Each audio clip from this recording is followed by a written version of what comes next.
Prepare for battle. Изи на типичном визаже, player with most kills на 10-й минуте Смаил. Кунка танцует, первый бьют бараки ЕГЭ. Кажется, все равно эти предикшены не работают, так что... Первые два работают. Да. Так, самый длинный килл-стрик. The farm a little bit better, just for the sole reason that they have a centaur. Yeah, that and the fact that there's both Weaver and Queen of Pain, and you're the only lockdown. Right, right. But that's what I mean, because if the Centaur is the one who you're really worried about in the team fights, like getting his spells off, yeah, he gets a Stampede. If you have a good counter initiation with the Blink Echo, that stops the momentum. Yeah. You know, you want some hero in the game that's just going to be like, stop running at us, please. Yeah, and there's no way, like, they in this matchup against the Weaver, there's no way. It's already hard enough for an off-lane, like, core Batrider to reach his timing where he gets Blink before the Link dance and he gets Force Staff after, you know, picked up, etc. There's no way a support Batrider really keeps that timing against me. Yeah, I think it's probably just going to be like he's got Tranquils queued up, I assume, and then he's going to go into the probable drums. That's like the budget build. You just get stats, you run at them. It's still very effective, though. That's the great thing about that. Goodbye, sweet prince. Oh, boy.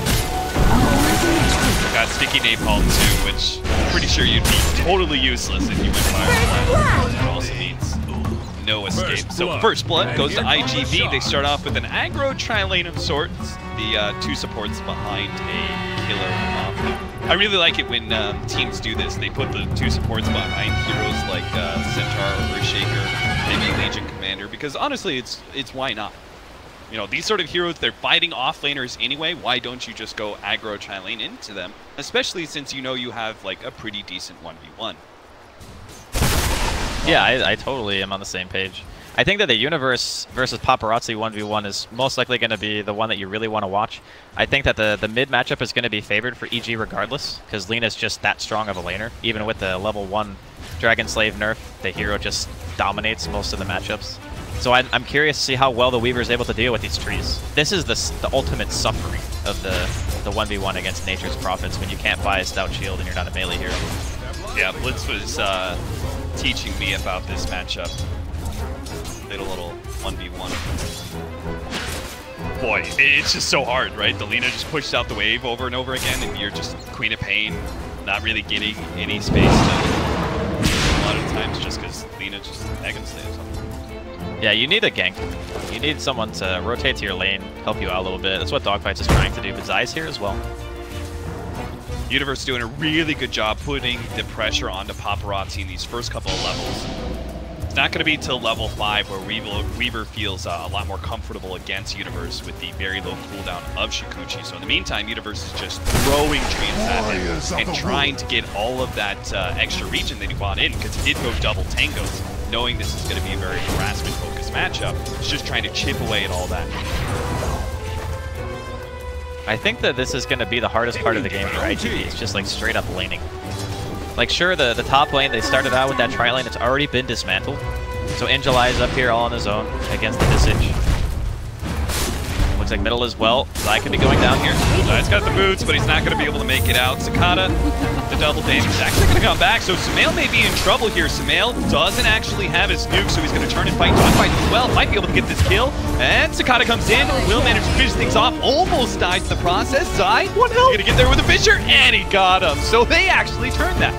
That ends up being kind of okay for EG, despite it starting off terribly with Zai dying and Sumail getting caught by the X-Torn. Well, super cool thing about being level 1, respawn real fast. He was able to TP back into the fight to secure the last fissure that got the kill, so all in all, like you mentioned, not too bad, everything considered. A fortuitous double damage from Cicada that allowed him to end up getting that, and really good foresight, realizing that he would die to that Dragon Slave if he tried to commit too early. Crit with a Furion coming in. Could actually kill Angelai here. Zai holding off on the Fisher. Gets in a better position. Looks like he felt like maybe he was going to miss that block. Repositioned. I think he was just concerned, not necessarily about the block itself, but not putting him on the other side of the field. Yeah. Because then he would have just walked away and it would have felt pretty bad. Aren't going to hit here. Are they going to blink for it? Level 2 Shadow Strike from Cicada does limit. The slow allows Dogfights to get a couple extra right click But this is kind of what we were expecting given the lane matchups. That supports have to move around a bit. If Dogfights is in the right place at the right time, he's able to set up kills on Sumail. And likewise, if Zai is in the area, or I guess to a lesser extent Crit, he can't really do as much defensively. A Fissure can be a really good deterrent, even at this stage in the game. Kai gets away. 4-minute bounty rune, or excuse me, arcane rune. First to be taken by Dogfight. Love to give that one to Sigma. Both supports are moving around the river quite a bit. Make sure that neither one of the mids gets that advantage. Oh, the courier did die too. I saw it, I just forgot to mention it. When they were fighting mid, that little skirmish, the courier ended up going down, so just did finally respawn there. Kata now getting back his bottle. D9. Not too great about his CS. 23, 28, and 8. LS8. But you consider the lane discrepancy. Sumail has the hero advantage, and the last game, it was like 36 or some crazy. Oh no, wait, that was the other series. I'm sorry. I'm remembering a different game. Sometimes Dota runs together for me. But last game, he did actually have double in the mid player CS. Yeah. Dragonite in person. Hugna matchup. Here we go. Blink on mid. A lot of damage. A lot of Sumail with a pullback here. Pretty easy. All Sumail can do is try and get a kill himself, and he does manage to get it barely. Super. It's a nice little reaction to be able to get a kill like that before you die. Just knowing, okay, I got X. Everyone has experienced that. You know you're coming back. You know you're going to get hit by a bunch of spells. As well, output whatever damage you can. In the meantime, better. You can actually get a kill. Paparazzi faring a bit better against Universe. Had the help of his Shadow Shaman in lane for a little bit. It's now level 6, so there should be no problems for him in the foreseeable future unless Sumail makes a surprise rotation over. Be a pretty free game for Paparazzi. They don't have the greatest amount of catch either. Like you were talking earlier about how the Batrider is not going to have the earliest blink. That could definitely be a problem. You know, considering if Paparazzi just gets his free farm, he's able to get to his Lincolns. It could be problematic. And it's not like Earthshaker, like, he enjoys the aspect. It's like playing against Puck, right? You enjoy the aspect that it's a squishy hero that if you get on top of, you know, you're just going to be able to blow him up with your combination. But it's also kind of annoying to play against, right? Weaver has the bugs to be able to throw forward in team fights. If you get latched by that, your blink ends up getting pulled down, and then you're just full initiation is screwed out. So that is the one hero that they had that's supposed to be good versus the Weaver, and it's still going to be a little bit annoying for him to play out this matchup. They're going to be able to get the X-Torrent onto Sumail here. Double Light Strike Array Stun comes out, and the Laguna Blade to be able to finish off Sakata. Not quite. He moves forward. The Fissure actually doesn't land onto him. Meanwhile, Super does manage to catch Universe, who teleported in. Looks like he's going to be run down by Paparazzi. Universe is going to have to pull out a tricky play here with the Sprout if he hopes to be able to survive. Actually, not even tricky at all. Paparazzi was just time lapse out. It was not necessarily the riskiest dive, but I think as soon as you go into the trees in that spot, and you know there's going to be a Sprout, it's a pretty low probability kill. Yeah. You got to be like on point with your tango usage, eat the right tree, and when you're doing it in the forest and stuff. Nice. Straight up Torrent. They do have the Fissure, though, to be able to stop the aggression. They're at the action with a pullback, though. Sumail with so much minus armor thanks to the bug. He's going to go down inside. Also caught by a bug. It's going to be eaten up by Paparazzi pretty easily. A Geminated attack up just in time to finish off the Earthshakers to escape away from that tower range. Things are going really well. Paparazzi's being very active. I'd love to see that on this Weaver. I think a lot of people kind of forget that. Weaver, he does want items, and he carries them extremely well. However, just having level 7, just getting that Shikuchi to max, and just running around, dealing that damage, allowing your teammates to dive with vision if you land a swarm. The hero offers a ton of utility in the early game. You just have to be very careful about how you use your Shikuchi. It's very similar to Queen of Pain. You do a bad blink, you die. Of course it's going to feel bad. But it doesn't mean that Queen's a bad early game hero. It just means you got to be careful. Centaur does finally get his level 6. I've been looking for that because we keep having team fight after team fight, but no Stampede being used. We've been shut out in the laning phase for so long. But similarly, RTZ is level 7, which means we're now going to be seeing these familiars and potentially even RTZ himself show up in these fights. The beautiful thing about this core Visage, right, is that you don't even necessarily have to be there. Sometimes just your familiars is enough. Well, it looks like they're going to find something with this. They're in a ground and brings him down. Meanwhile, on the side, Angela and Zakata manage to pick up more. Universe is going to be chased down as well. Last surviving member of the squad gets away 14 to 8 at 15 minutes in. It is kills. iG.V holding very slowly. So I actually have a question for you because I know you played quite a bit of Shaker. Yeah. How do you feel about the 3-1-1 build? I think I think maxing out Fisher is better for support. For support, yeah. As offlane, you obviously go 1-1-4, right? Yeah. I think you go 1-1-4 and so 1-4. The only reason I ask is because I personally feel like 1-1-4 is usually the more stable build, and once you get Echo, you just feel that much more powerful. Because look at what happened in that fight. Yeah. Zai couldn't get all his spells off because he didn't have max Aftershock. And if he hit that 2-man Echo into an enchant, he would have had enough time for his Fissure to come off cooldown. I think in some ways it's a little bit about the setup as well. Crit's going to be caught here. iG.V, they're just running around as a 3 or 4 or even 5-man crew and running into EG members who are not grouped up and getting free pickoffs that are even turning into some nasty team fights like it did on the Shrine and then like it does on this Shrine as well. Samael's going to get caught as well. That's 3 down from EG. It starts with 1 and iG just swarm in and manage to catch the surrounding members of Evil Geniuses. This Centaur ulti is doing a tremendous amount of work. Like, you don't get fights like that without a Stampede. Like, you get the one hero, which is obviously fine. You're gonna be fine crit, feels pretty good about it, but the Stampede allows you to kill the Shaker and the Lina. That is so much more value. In a way, it's kind of like having... It's like a reverse disruptor. Instead of bringing a hero back, you bring your whole team to the other heroes. Yeah. And that's kind of perfect, right, when you think about how the way Furion and Visage and in some ways Lina are going to be playing as cores. They're usually playing pretty independently of their team. They like to be able to split push or go hunting in the case of Lina, try and get up those free kills. They even save their wards here. So onto it. Yeah, they can go for more. Dire's middle tower isn't going to last long. Push towards bottom lane. I really like that they're transitioning instead of trying to push mid. Pushing mid is hard. They have a blink too. They're going to be able to get crit. So, with 1 down plus having the wards, that's got to be a tier 2 out. Yeah, I think so. Question is, did they even drop him here? Do you think they go for the quick one? Yeah, they are. They're just going to throw him down. I was going to say, it might be that EG don't feel like they want to try to defend because they don't have the blink yet on the Shaker or the Bat. And they might be able to get away with being like crazy greedy and just using wards for like safe moves. Yeah. You actually saw the Kunkka TP up to the Shrine because there have been heroes off map, they don't have any vision in the enemy jungle. So heroes have been off map long enough, they want to check into Roshan. That is one of the things that Visage gives you. A lot of Rosh taking potential with Minot. They weren't actually doing it, so that is indeed a tier 2 for free. iG.V, I mean, at this, it seems like everything that they're doing is kind of right. I think they just keep on playing for the kind of 3 or 4-man crew and just push into objectives. It's pretty clear to me that Evil Geniuses are not ready to fight yet. Yeah, I think we were kind of having bigger expectations of the safe lane Visage and what it was going to be able to accomplish. Yeah.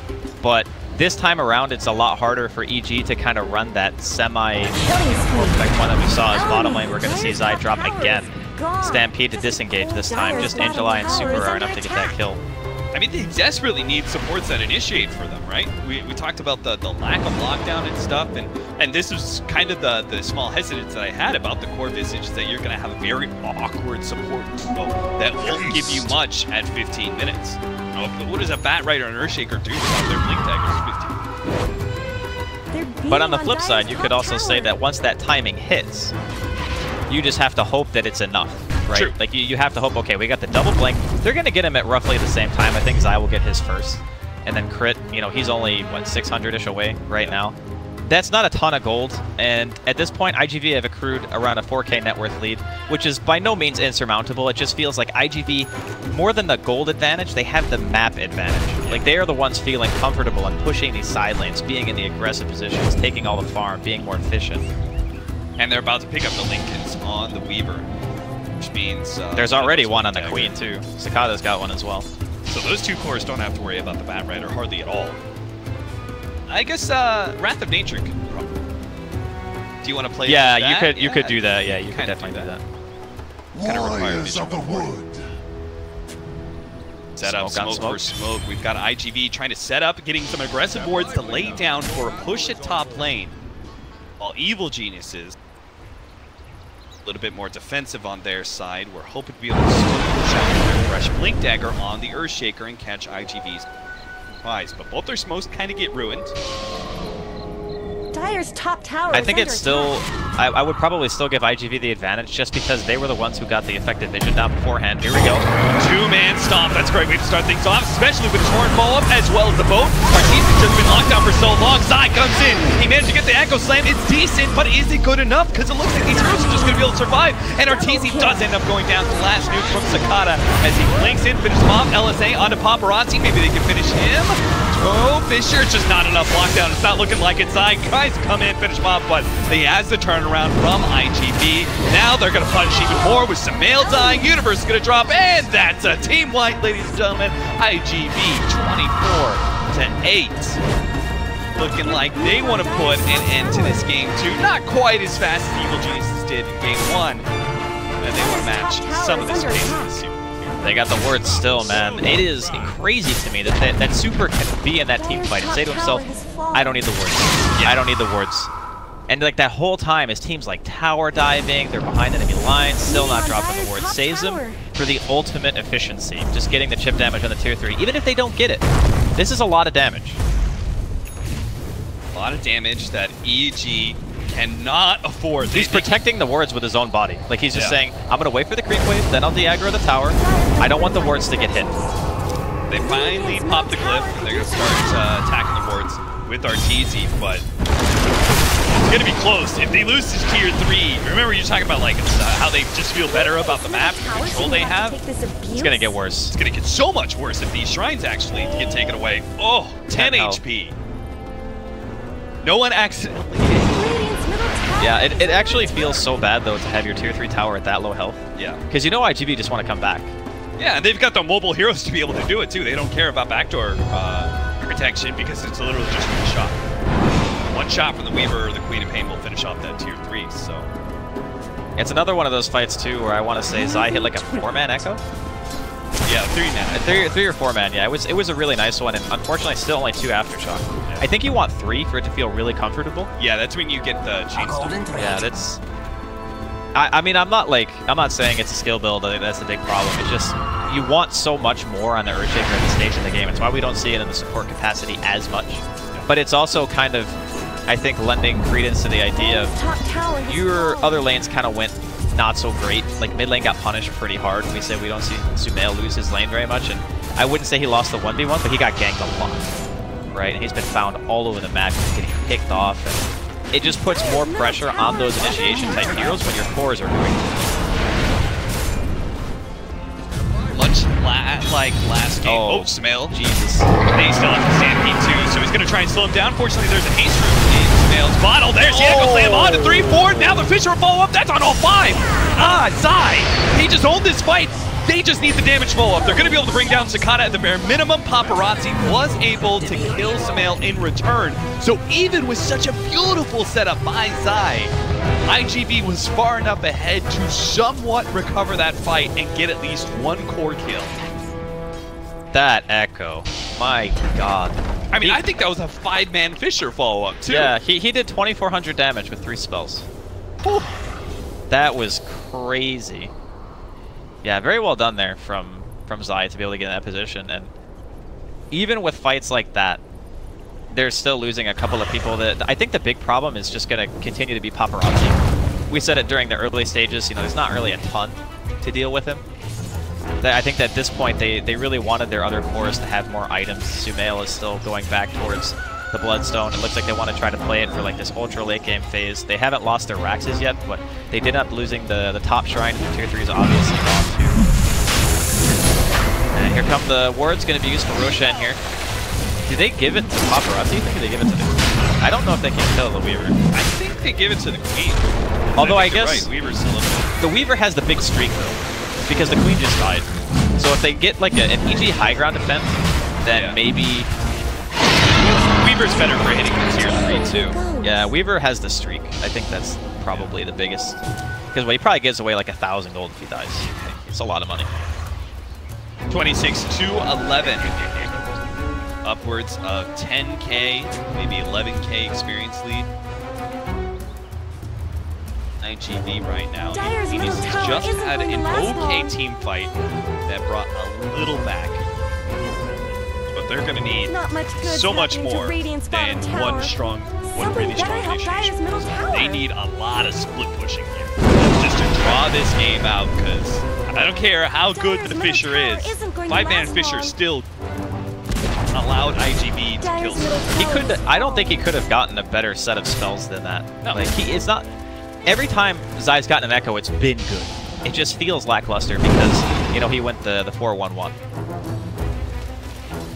There's some tanky heroes on iG.V between the double Lincolns and in July's Centaur does have a Hood of Defiance and is working his way towards an Aghanim Scepter. iG.V, they've unlocked the backdoor protection with that push through the through the mid lane, and they're going to go straight up to the top lane and take out these rain tracks. This is really smart from iG.V. Oh, the Orchid is out. They've got the stuns from these familiars. They just need to try and eat away the Aegis. They can't even take that much. He gets off the time lapse. Universe, he just gets out of there. He's like, nope, we're not going to be able to do stuff here. I need to get across the map. I need to be applying pressure like to a lane somewhere and maybe force iG.V back. Yeah, because with no Laguna Blade and still having Aegis on Paparazzi, they know this is going to be in there. Fortunately, the familiars are pretty good at being able to deal with the wards. Yeah, But a little bit too late. Radiant's bottom tower is under a attack. little too late indeed. X, Grid's in trouble. He's right on top of the flip area, though. The Ascension didn't snag him, so. Okay, Shrine up. They're trying to force a rotation and push out and catch somebody, but iG.V's actually refusing to TP back. They're not going to let EG have that opportunity for a 4 versus 5 fight or something like that. They're just saying, all right, the tier 3 is going to tank a lot of damage. That's okay, though. There's no gold going back to EG if the tower doesn't die. And they're pretty confident in EG not leaving their base. Like, if they come out without Echo, although I guess they do have it now, it's already backed up. That was faster than I thought. It's going to be a smoke. Heading towards the shrine. Oh, the scan hits.